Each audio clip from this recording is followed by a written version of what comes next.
Thanks for watching this episode of In Session.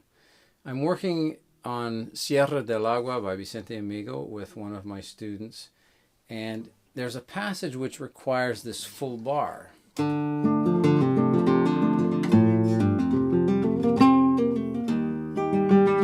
so the issue that came up was the cleanliness of maintaining the bar but keeping all the notes clean and not getting any buzzing, for example, this sort of buzzing.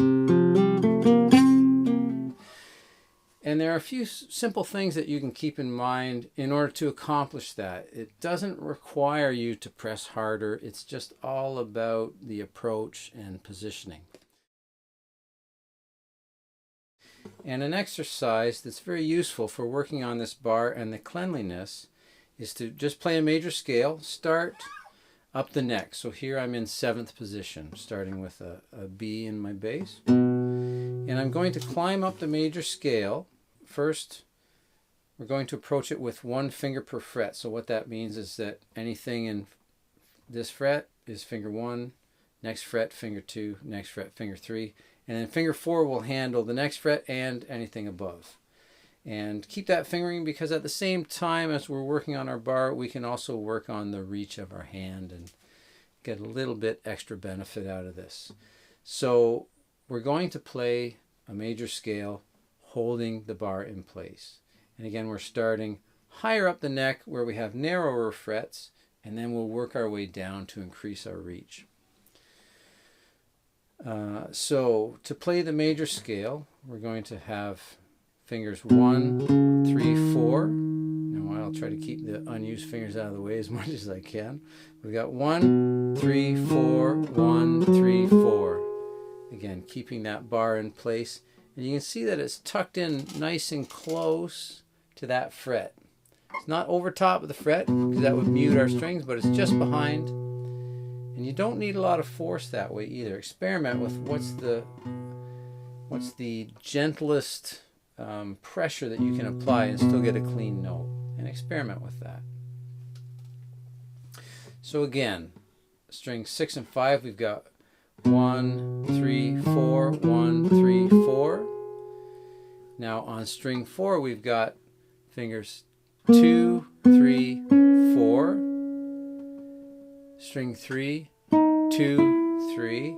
And now, as I move up the scale, I'm going to leave finger 3 in place here, but still playing. So I've got my bar 1, 3, 4, and then on string 1, 1, 3, 4. And you can see I'm holding this in place.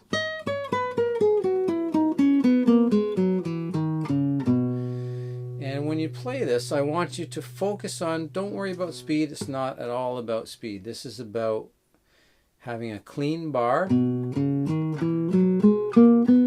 and each note being clean. So 2 things to think about. One is the amount of pressure that you're applying with this hand. We talked about in the lesson that you don't even need to use your thumb. You don't have to use your thumb like a big vise here and squeeze a lot. You can, in addition to that, you can use a little bit of pressure, and then you can use the weight of your arm, sort of from the shoulder and the elbow, combined with locking your finger. That's important. And then that alone allows you to play that. You can see,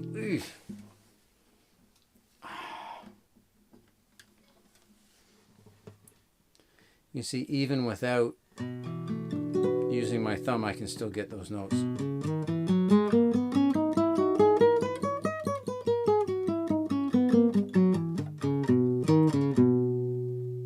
Okay? So it's not all about the grip and the vise. Use the weight of your arm as well. If you find yourself cramping up in here, that's a sign that you might be squeezing too hard. And as you become more successful with that, again, always listening that your notes are clean. As you become more successful, move it down 1 fret. So now, position 6, for example.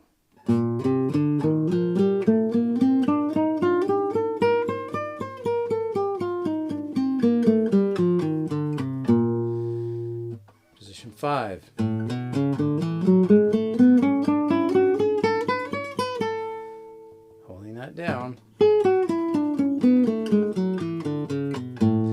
so on. Down, position 4, 3.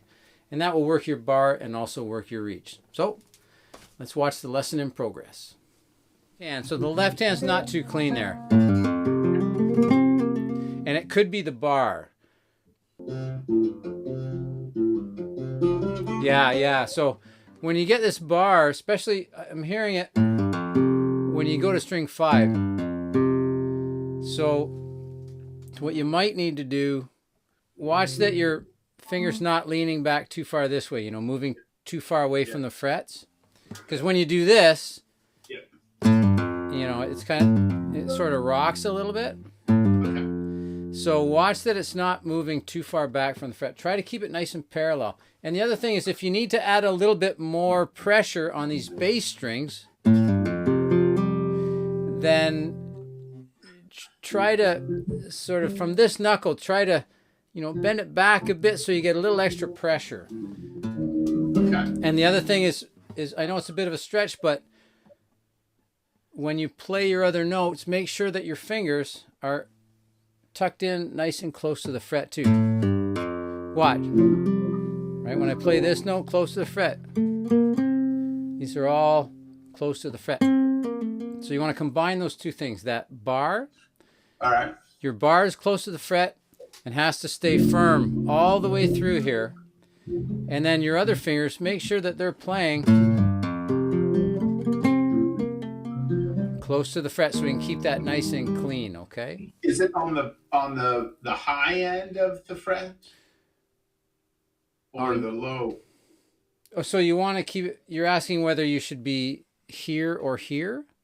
Yeah, so you want to be here. If I play, let's say I play this note. This is the fret that's sounding the note. So I want to be tucked in close to it. You'll notice, for example, if you play, just try this as an experiment. Play this note on string 6, capoed at 1 there, but play it tucked into the fret. Just apply the least amount of pressure that you need to get a clean note. Just on that one, not much. And then now back the finger off, keeping the same pressure. You'll see very soon it starts to cack out. So with using less power, if you tuck in close to the fret, you don't need as much strength and power, and it keeps your other fingers freely moving too. Yeah, so it's that bar.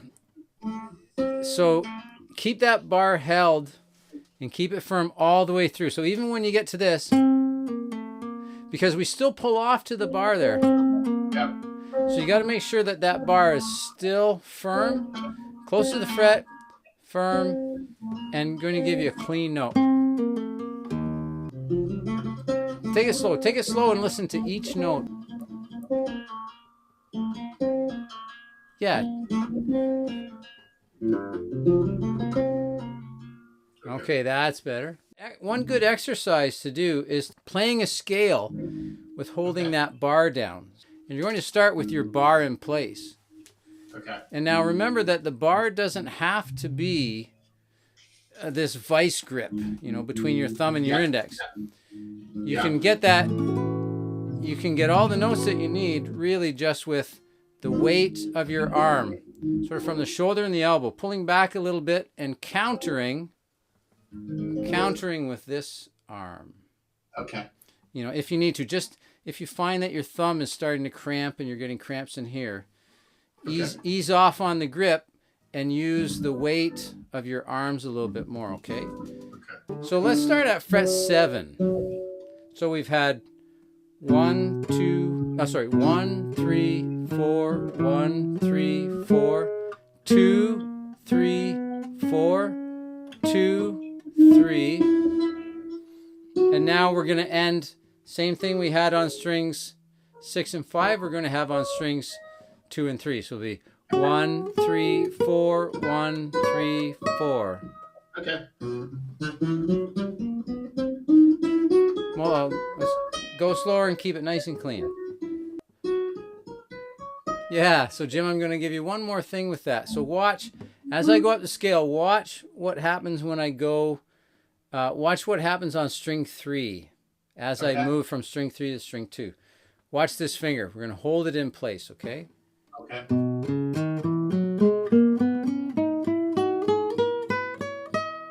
Right? Yeah. Okay. So focusing on maintaining the bar the whole time, keeping your fingers close to the fret, reaching for those. And then once we get to our trebles, we hold down that finger 2.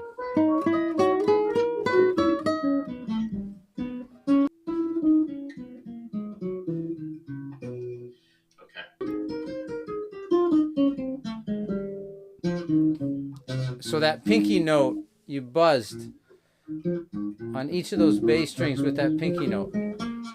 Yeah, you hear? Yeah, pay attention. Pay attention. So some of that is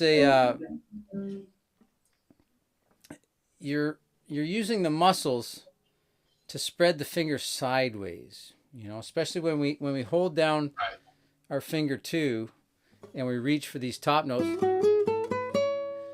We have to use the muscles that pull our fingers sideways, you know, because we're still trying to keep that index finger straight up with the fret. Okay. Yeah, that's right. That's right.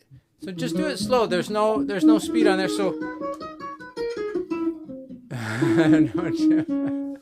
just do it slow, because what I want you to do is focus on the clean, keeping the notes nice and clean, and keeping the bar nice and clean. So that's the jazz version of it. Don't play it fast. We're not going for speed. We're just going for cleanliness and positioning the fingers behind the frets. There you go. That was better. And if your hand starts to get tired, if you start to cramp up, then just give it a rest and go move to something else and come back to it later.